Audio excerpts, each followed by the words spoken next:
Nobody told me healing was going to feel lonely, but it's where I met myself again. Hi lovelies, it's Cheryl and welcome back to another episode of Cheryl's Journey Journal. Today's video, it's not a tutorial or a guide, it's just my heart. Healing alone has been one of the hardest and most beautiful seasons of my life.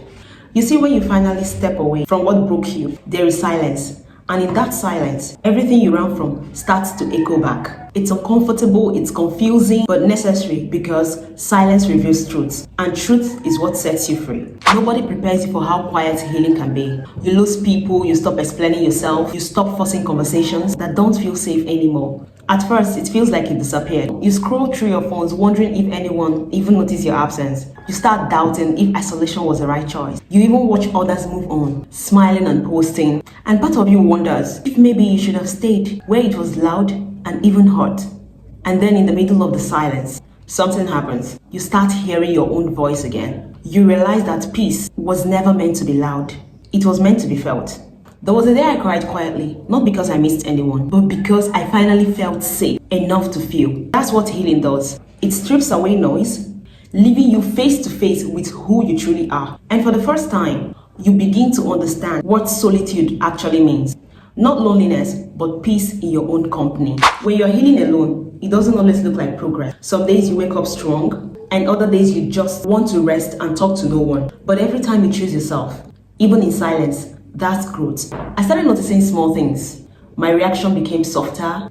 My overthinking slowed down. I began to enjoy my own company again. And then I realized I wasn't lonely. I was rebuilding connection with myself. Healing doesn't happen with a bang. It unfolds slowly, like morning light, seeping through the curtains. Sometimes the quiet seasons are not punishments. They are preparation, because peace requires space, and space often feels like isolation. The growth you don't post about is still growth. The peace you protect silently is still progress. And every small boundary you set, every note that honors your peace, that's healing in motion. Healing alone taught me to romanticize my solitude, to find joy in small things. Morning light, the sound of tea boiling, writing in silence, talking to God softly before touching my phone.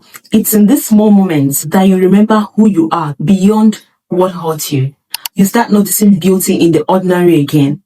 And that's where healing starts to feel like peace. I stopped running from quiet days. Now I look forward to them because that's where I grow, not where I disappear. And I realized peace doesn't always come from doing more. Sometimes it comes from slowing down, taking a slow sip of tea, sitting with your thoughts, letting your body rest without guilt. You start realizing that healing is not something you rush, it's something you live through. Healing alone does not mean you'll be alone forever. It means you will learn to choose better, including yourself. When I started healing, I didn't know what real love looked like. But through stillness, I realized love is not supposed to drain you. It's supposed to ground you.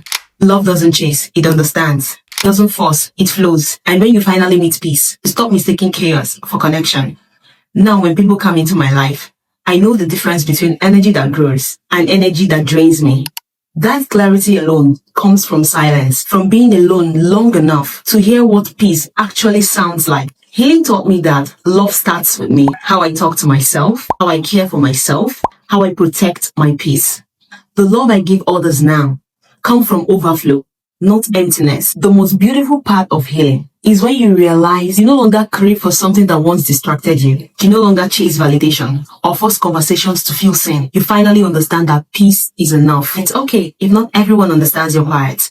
Healing is realizing that you don't need to prove your progress. You just need to live it. Some people think healing means being loud about your journey. But the truth is, sometimes healing is just sitting by yourself, sipping tea and realizing you're not hurting anymore. That's when you know peace has finally returned. Not as a visitor, but as a home you built within yourself. This journal is ours. A safe space to breathe, to grow, and to remember that it's okay to rebuild slowly. If this video reached you, don't forget to subscribe. Leave your heart and tell me in the comments, what's one thing healing alone has taught you? Because every story makes someone else feel less alone. And always remember, healing is not always loud. Sometimes it's just peace after pain. See you soon. Bye.